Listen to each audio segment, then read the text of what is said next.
오늘은 성령 강림 주일입니다. 성령 강림절은 성탄절, 부활절과 함께 신약교회의 3대 절기로 꼽히고 있습니다. 특히 성령 강림절은 교회의 탄생일로 기념되기도 하지요.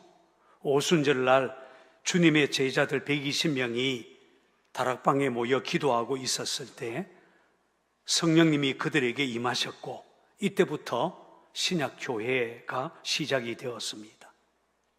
여러분, 교회는 이 땅에 오신 예수 그리스도께서 직접 세우셨고 지금까지 이끌어 오고 계시고 세상 끝날까지 함께 하겠다고 약속하신 곳입니다. 하나님은 주님이 세우신 이 땅의 교회를 통해서 하나님의 구속의 사역을 지금도 펼쳐나가고 있습니다. 따라서 세상의 어떤 기관보다 소중한 것이 바로 교회입니다. 그렇다면 성경이 제시하는 참된 교회, 어떤 교회이겠습니까? 우리는 사도행전에서 교회의 시작과 참된 교회의 모델을 발견할 수 있습니다. 그렇다고 해서 사도행전의 교회들이 완전한 교회다라는 말은 아닙니다. 사도행전의 교회도 실수가 많고 불완전한 교회였습니다. 다투기도 하고 박해로 흩어지기도 했습니다. 얼핏 보면 현재 우리 시대의 교회와 별반 다를 것이 없는 것처럼 보입니다. 그럼에도 불구하고 사도행전 교회가 요즘 우리 시대의 교회와 뚜렷하게 차이가 나는 것은 사도행전의 교회는 성령님이 이끄시는 교회요, 성령님의 역사가 생생하게 나타나는 교회였다는 것입니다. 저는 우리 교회가 성령님이 이끄시는 교회, 성령님의 역사가 생생하게 나타나는 교회 되기를 바랍니다. 이것이 우리 교회의 비전이고 저의 비전이기도 합니다. 여러분, 최초의 교회 어떻게 탄생했을까요? 한마디로 성령의 임하심으로 탄생했습니다. 오늘 우리가 읽은 본문은 오순절날이 되었을 때에 주의 제자들에게 성령님이 임하셨다라는 말씀으로 시작을 합니다. 성령 세례, 그 성령의 임하심은 급하고 강한 바람 소리로 또한 불의 혀처럼 갈라지는 것들이 각 사람 위에 하나씩 임하는 것으로 나타났습니다. 그리고 성령의 충만을 받은 그들은 성령님이 말하게 하심을 따라 다른 언어로 하나님의 위대한 일을 말하기 시작했다. 본문은 그렇게 우리에게 알려주고 있습니다. 성령으로 충만했던 베드로의 증언에 따르면 이날 주의 제자들에게 성령이 임한 것은 우연한 사건이 아니라 하나님의 오랜 구원의 경륜 안에 있는 일이었습니다. 예수님 오시기 500년 전에 선지자 요엘은 이렇게 예언했습니다. 그 후에 내가 내 영을 만민에게 부어주리니 너희 자녀들이 장래 일을 말할 것이며 너희 늙은이는 꿈을 꾸며 너희 젊은이는 이상을 볼 것이며. 그런데 바로 이 요엘 선지자의 예언이 지금 그 마가 다락방에 모인 주의 제자들에게 일어났다라는 말입니다. 무엇보다도 이날 주의 제자들에게 성령님이 임하신 것은 이 땅에 오신 예수 그리스도의 사역과 연관이 있습니다. 예수님은 고난 당하시기 전에 이미 성령님의 오심에 대해 말씀하셨습니다. 주님은 내가 아버지께 구하겠으니 그가 또 다른 보혜사를 너희에게 주사 영원토록 너희와 함께 있게 하리니 그는 진리의 영이라 세상은 능히 그를 받지 못하나니 그러나 너희는 그를 아나니 그는 너희와 함께 거하심이요 또 너희 속에 계시겠음이라. 내가 너희에게 실상을 말하노니 내가 떠나가는 것이 너희에게 유익이라. 내가 떠나가지 아니하면 보혜사가 너희에게로 오시지 아니할 것이요 가면 내가 그를 너희에게 보내리니. 그렇게 말씀하셨습니다. 또 주님은 성천하시기 전에도 제자들에게 예루살렘 떠나지 말고 아버지께서 약속하신 것 기다리라. 요한은 물로 세례를 베풀었으나 너희는 몇 날이 못되어 성령으로 세례를 받으리라. 그렇게 말씀하셨지요. 그런데 바로 이 약속대로 성령님이 제자들에게 임하신 것입니다. 말하자면 성령의 임하심은 예수님의 지상사역, 그분의 십자가의 죽음과 부활하심, 마침내 하늘로 승천하신 그 결과 하나님께서 이 땅에 보내신 하늘로부터의 선물이라고 할 수 있다는 것입니다. 자, 그렇다면 주님이 약속하신 이 성령님이 마가다락방에 모여 있었던 주의 제자들에게 어떤 모습으로 임하게 되었을까요? 오늘 우리가 읽은 본문은 교회가 시작되던 날 성령의 임하심에 대해 이렇게 기록하고 있습니다. 자, 2절 말씀을 같이 읽겠습니다. 시작. 호련히 하늘로부터 급하고 강한 바람 같은 소리가 있어 그들이 앉은 온 집에 가득하며. 여기 보면 성령님이 임하실 때 급하고 바람 같은 소리가 있었다. 그들이 앉은 온 집에 가득했다 라고 말합니다.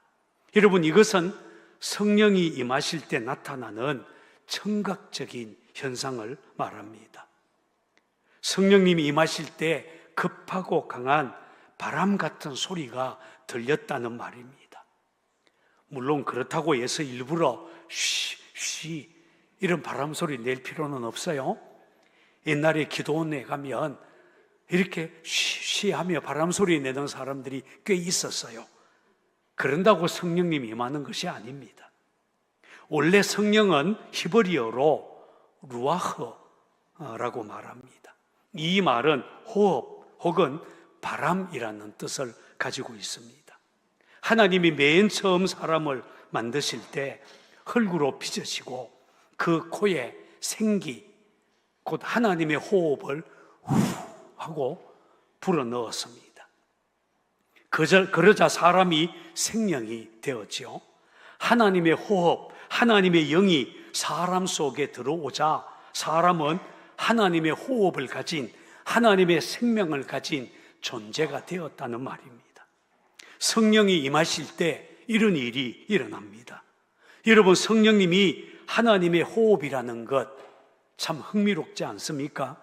성령님이 임하시기 전에는 죽은 것 같다가 성령님이 임하자 숨을 쉬고 가슴이 뛰고 심장이 뛰고 살아나게 되었다는 뜻입니다. 그런데 바람이라는 표현은 좀 더 강한 표현입니다. 혹시 여러분은 바람이 바뀌면 계절이 바뀐다는 사실을 아십니까? 봄에 따뜻한 바람이 불어오면 한겨울에 얼어붙었던 대지가 녹아버립니다. 여름이 더운 것은 바람이 뜨겁기 때문입니다. 가을이 오는 것을 우리가 어떻게 알까요? 선선한 바람으로 바뀌는 것을 보고 알 수 있습니다. 성령의 임하심도 이와 같습니다. 바람이 바뀌는 것입니다. 성령이 임하면 바람이 바뀌듯이 영적 분위기가 달라지는 것입니다. 제자들에게 임한 성령이 제자들에게 임할 때 나타난 두 번째 현상은 불의 혀처럼 갈라지는 것이 각 사람 위에 임한 것입니다. 자, 3절도 찾아서 읽습니다. 시작. 마치 불의 혀처럼 갈라지는 것들이 그들에게 보여 각 사람 위에 하나씩 임하여 있더니, 여기 보면 불의 혀처럼 갈라지는 것, 곧 하나님의 불이 각 사람 위에 임하였다고 말합니다.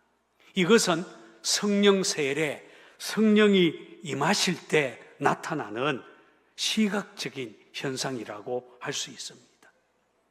알다시피 불은 대단한 힘을 가지고 있습니다. 자동차가 움직이는 것, 불의 힘, 불이 폭발하기 때문이죠. 작은 불씨 하나가 집 한 채를 태웁니다. 큰 산을 통째로 삼키기도 합니다. 불의 힘이 그렇게 대단합니다. 사도행전 교회가 힘이 있었던 것은 불의 혀같이 갈라지는 것, 하나님의 불이 그들에게 임했기 때문입니다. 우리에게도 이런 하나님의 불, 하나님의 능력이 필요합니다. 생각해 보십시오. 사랑해야 한다라는 사실 누구나 다 압니다. 그런데 알면서도 사랑을 하지 못합니다. 왜냐하면 사랑할 힘이 없기 때문입니다. 용서를 하고 싶은데 용서가 안 됩니다. 병이 낫고 싶죠. 그런데 병을 툭툭 털고 일어날 힘이 우리 몸 안에 없습니다. 죄를 이기고 싶습니다. 그런데 안 됩니다. 이래서는 안 되는데 이러면서 죄에게 끌려갑니다. 왜 그렇습니까? 죄를 이길 힘이 우리에게 없다는 것입니다. 그러나 하나님의 불이 임하자 제자들이 권능, 힘을 얻게 되었습니다. 하나님의 불이 임하게 되자 제자들은 용기가 생겼습니다. 어떤 박해에도 흔들리지 않는 믿음의 소유자가 되었습니다. 그리고 예루살렘, 유대, 사마리아 땅끝까지 가서 예수의 증인, 복음을 전할 힘이 생기게 된 것입니다. 성령님이 임하시면 그렇게 됩니다. 성령이 임할 때 나타난 세 번째 현상은 성령의 말하게 하심을 따라 다른 언어를 말하기 시작한 것입니다.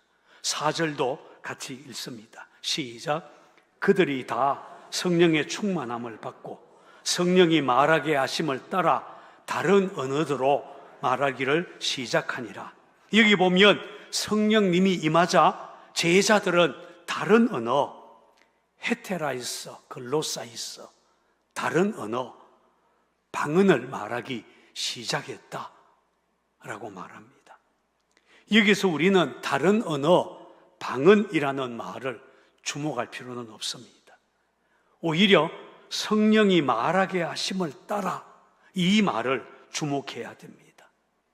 다른 언어, 방언이 중요한 이슈가 아니라는 말입니다. 성령이 임하자 제자들은 지금까지 자신들의 입에서 툭툭 내뱉었던 그런 말이 아니라 성령의 통제로 이전에 결코 해보지 못했던 다른 말, 다른 언어가 그들의 입에서 나오게 되었습니다. 물론 우리 중에 어떤 사람들은 방언의 은사를 받았다고 단순한 한 음절의 언어, 랄랄랄라 혹은 룰루룰루 이런 언어를 반복한다든지 어느 나라 언어인지 분별이 되지 않는 이상한 언어로 기도하는 그런 사람들도 있기는 하지만 또 어떤 분은 우리가 알아들을 수 있는 중국어라든지 일본어 방언을 하는 분도 있어요. 오래전에 제가 러시아 전도 세미나를 갔을 때 거기에 참석했던 러시아 자매 하나는 방언의 은사를 받았는데 한국어 방언을 받았어요. 한국에 와본 적도 한국어를 배운 적도 없는 자매인데 같이 사역하는 선교사님이 그 자매의 기도를 들어보니까 너무나 또렷하게 아버지요, 내 아버지 이러면서 기도하더라는 것입니다. 중요한 것은 성령이 임하자 제자들의 언어가 달라졌습니다. 이전에 쓰던 언어가 아니라 전혀 다른 언어, 다른 나라 언어, 다른 나라의 언어로 하나님의 놀라운 일들을 말하고 다른 나라 언어로 기도하기 시작했다는 것입니다. 어느 나라 언어이겠습니까? 바로 하나님 나라 언어. 성령님이 임하자 주의 제자들 하나님 나라에 속한 백성으로 성령이 말하게 하심을 따라 하나님 나라 언어로 말하기 시작했다는 것입니다. 흥미있는 것은 이렇게 제자들에게 성령이 임하시자 어떤 사람들은 제자들을 조롱했습니다. 저들이 새술에 취했다 라고 했습니다. 왜 술 취했다 이렇게 말하지 않고 새술에 취했다 라고 했겠습니까? 아마 그 이유는 분명할 겁니다. 제자들의 모습이 술 취한 사람들의 모습과 비슷했다는 말입니다. 말도 많아지고 얼굴이 시뻘겋게 되고 무엇보다도 기쁨이 넘치는 표정으로 웃기 시작하는 그들의 모습, 표정이 살아난 그들의 모습이 술 취한 것처럼 보였어요. 그런데 가만히 보니까 진짜 술에 취한 것은 아니었다는 것입니다. 보통 사람들은 술에 취하면 말에 조리가 없고 횡설수설합니다. 술에 취하면 몸을 제대로 가누지 못하고 걸음걸이도 비틀거립니다. 세상이 다 자기 것이고 자기가 세상에서 제일인 것처럼 허세와 만용을 부리고 그러다가 예의마저 상실하게 되는데 제자들은 술 취한 것처럼 보였지만 그렇지 않았습니다. 쉬지 않고 말하는 모습, 성령이 임하자 얼굴이 시뻘겋게 달아오는 그 모습은 술 취한 것처럼 보였지만 그렇다고 술에 취한 것은 아니었다는 것입니다. 분명히 뭔가에 사로잡히기는 사로잡혔는데 그것이 무엇인지 아무리 봐도 그 실체를 정확하게 알 수가 없었다는 것입니다. 그래서 새술에 취했다라고 얘기했습니다. 이 신비로운 하나님의 역사 어떻게 일일이 다 설명할 수 있겠습니까? 그렇습니다. 제자들은 새술에 취한 사람들, 성령으로 충만한 자들이 되었습니다.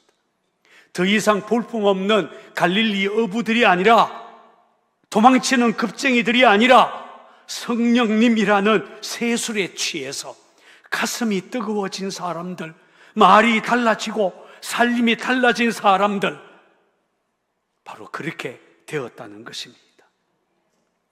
그런데 여러분, 여기서 우리가 알아야 될 것은 성령 세례, 그 성령의 임하심을 말할 때 양극단을 조심해야 한다는 것입니다. 성령 세례가 신비한 하나님의 역사, 신비한 현상이기 때문에 많은 오해와 혼란을 야기시켰습니다. 그러나 그럼에도 불구하고 성령 세례는 성경에 기록된 분명한 하나님의 역사입니다. 어떤 사람은 성령 세례 받아야 A급 신자가 되는 것처럼 주장합니다. 그렇지는 않습니다. 성령 세례와 성화를 혼동해서는 안 됩니다. 어느 날 성령의 임하심을 체험했다고 갑자기 거룩해지고 성숙한 그리스도인이 되고 그렇지는 않다는 말입니다. 또 어떤 사람은 성령 세례가 거듭난 것과 동일하다고 주장합니다. 그것도 아닙니다. 이미 거듭난 성도들도 성령의 세례, 성령의 임하심을 경험해야 합니다. 사도행전 8장에 보면 빌립이 사마리아에 내려가서 복음을 전하자 많은 사마리아 사람들이 예수를 믿었어요. 이 소문이 예루살렘 교회에 전해지자 사도 베드로와 요한이 사마리아로 왔습니다. 아니, 와서 보니까 아직 한 사람에게도 성령 내리신 일이 없고 오직 예수의 이름으로 세례만 받을 뿐이었습니다.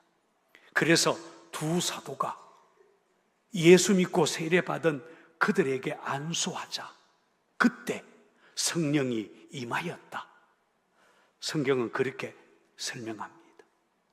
사도행전 9장에서도 에베소를 방문한 사도 바울이 어떤 제자들을 만나서 너희가 믿을 때 성령을 받았느냐 물었어요.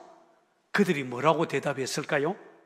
아니라 우리는 성령이 계심도 듣지 못하였노라 라고 했습니다. 그래서 바울이 그들의 머리에 손을 얹어 안수하자 성령님이 그때 그들에게 임했습니다. 방언을 하기도 하고 예언도 했습니다. 무슨 말입니까?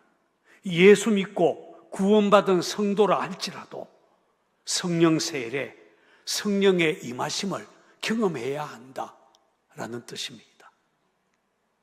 자, 그렇다면 여러분, 상곡교회 성도 여러분, 여러분은 성령 세례 받았습니까? 다시 한번 묻겠어요? 성령의 임하심을 경험해 보셨습니까? 성령 세례에 대해 들어보기는 했는데, 들어서 알고는 있지만 아직 나는, 혹시 이렇게 말하고 있지 않습니까? 저는 예수 믿는 성도들, 누가복음 성도와 사도행전 성도로 나눌 수 있다고 생각합니다. 한번 따라서 해볼까요? 누가복음 성도, 사도행전 성도.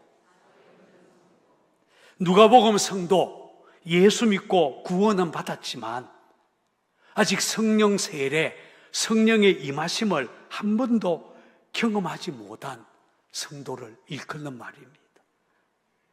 반면에 사도행전 성도란 예수 믿고 구원 받은 것만이 아니라 성령의 세례, 성령의 임하심을 경험해 본 성도들을 일컫습니다. 지난 2000년 교회 역사를 보면 많은 성도들에게 성령이 임하셨고 그들은 세상에 감당할 수 없는 믿음의 사람들이 된 것을 우리는 알고 있습니다. 여러분, 저도 성령 세례, 성령의 임하심을 경험했고 은사도 경험했고 하나님의 불을 경험했습니다. 그래서 목사가 된 거예요. 전에도 말씀드렸습니다만 우리가 잘 아는 무디는 세계적인 복음 전도자, 능력 있는 설교자였습니다. 그런데 초기 사역은 그렇지 못했습니다. 그가 YMCA 집회에서 정기적으로 말씀을 전했는데 한 번은 그 집회에 참석했던 자유감리교인 아운티 쿡이라는 부인과 스노우던이라는 부인이 설교 마치고 나오는 무디에게 우리는 당신을 위해 기도하고 있습니다, 이렇게 말을 했다고 합니다. 아니, 보통 교인들은 은혜 받았습니다 이렇게 말하잖아요. 그런데 이 부인들은 기도하겠다고 하니까 무디는 퉁명스럽게 왜 저를 위해 기도합니까? 구원받지 못한 다른 사람들을 위해 기도나 하지요, 그렇게 퉁명스럽게 대꾸했다고 합니다. 그러자 저희들은 당신이 성령 세례, 성령의 능력을 받기 위해 기도합니다 라고 겸손하게 대답했어요. 그러자 무디는 성령 세례, 성령의 권능이 무슨 의미인지 나한테 정확하게 가르쳐 달라, 이렇게 요청을 했고 그들은 무디와 함께 성령 세례에 대해서 이야기를 나누었다고 합니다. 그런데 이날부터 무디는 나에게 성령 세례가 필요하구나, 성령님 저에게도 임하여 주십시오, 사모하는 마음이 생겨나게 되었습니다. 어느 날 뉴욕 월스트리트를 지나가는데 갑자기 마음속에서 기도하고 싶은 마음이 생겼다고 합니다. 그는 급하게 근처에 있는 친구 집으로 뛰어 들어가서 방을 잠깐 빌려달라고 얘기했고 방에 들어가서 문을 잠그고 그리고 기도하려고 방바닥에 엎드리는 순간 성령님이 그에게 강력하게 임하기 시작했습니다. 얼마나 성령이 강력하게 임하였던지 무디든 오 하나님 이제 그만 주세요, 이제 그만 주세요, 이렇게 말할 정도였다. 그는 그렇게 말했습니다. 그때의 경험에 대해 그는 이렇게 증언합니다. 이 일은 내가 거듭난 후 16년 만의 일인데 고 성령께서 나에게 충만하게 된 일이다. 그 후로는 성령께서는 절대로 나를 떠나지 않으셨다. 보세요. 성령이 무디에게 임하였고, 그리고 그때부터 무디의 사역은 능력 있는 사역이 되었습니다. 하나님의 말씀을 전할 때에 그 말씀을 듣고 수많은 사람들이 주님께 돌아왔습니다. 역사가들은 무디가 전도해서 회심한 사람들이 100만 명이나 된다라고 증언합니다. 무디의 삶이 그때부터 사도행전이 되었다는 말입니다. 자, 그러면 여러분, 언제 우리에게 성령이 임하실까요? 언제 성령 받을 수 있을까요? 저와 여러분도 성령의 임하심을 경험해야 하지 않겠습니까? 다시 물어요. 언제 성령님이 나에게 임하실까요? 이 질문에 대해서는 아무도 정확한 답을 말할 수는 없습니다. 그러나 사도행전의 교회가 어느 때에 성령을 받았는가, 성령의 임하심을 경험했는가라는 것을 살펴보면 그 실마리를 찾을 수는 있습니다. 성경에 보면 우선 주의 제자들이 예루살렘 떠나지 않고 함께 모여 기도했을 때 성령이 임했습니다. 그들이 다 같이 한 곳에 모였더니 마음을 같이하여 오로지 기도에 힘쓸 때 성령님이 임했습니다. 또 성령의 임하심을 경험한 베드로가 이렇게 증언을 했어요. 너희가 회개하여 각각 예수 그리스도의 이름으로 세례를 받고 죄 사함을 받으라. 그리하면 성령의 선물을 받으리니, 자신의 죄와 허물을 깨닫고 하나님 앞에 회개하고 죄 사함을 받을 때 성령님이 임하신다. 베드로는 그렇게 설교했습니다. 1907년 평양 대부흥운동이 바로 이 예입니다. 무엇보다도 성령의 임하심은 하나님의 말씀에 순종할 때에 일어납니다. 사도행전 5장 32절은 이렇게 말합니다. 하나님이 자기에게 순종하는 사람들에게 주신 성령도 그러하니라. 보세요. 순종하는 사람들에게 성령님이 임하신다. 성경은 그렇게 증언합니다. 여러분, 성령님의 임하심은 큰 소리로 기도할 때가 아닙니다. 우리가 순종할 마음의 준비가 되었을 때 성령님이 임하신다는 것입니다. 그것만이 아닙니다.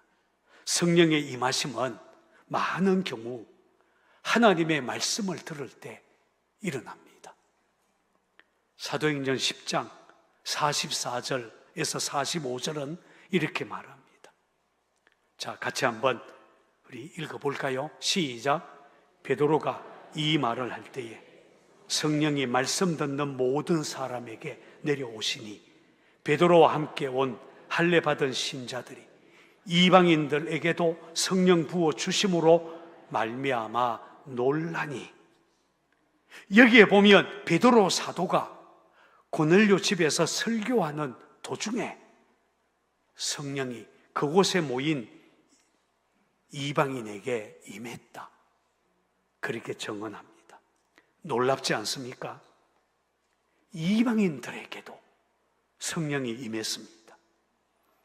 믿음을 가지고 하나님의 말씀을 들을 때 하나님의 말씀에 내가 중심을 다해서 반응할 때 성령님이 그들에게 임했다는 것입니다.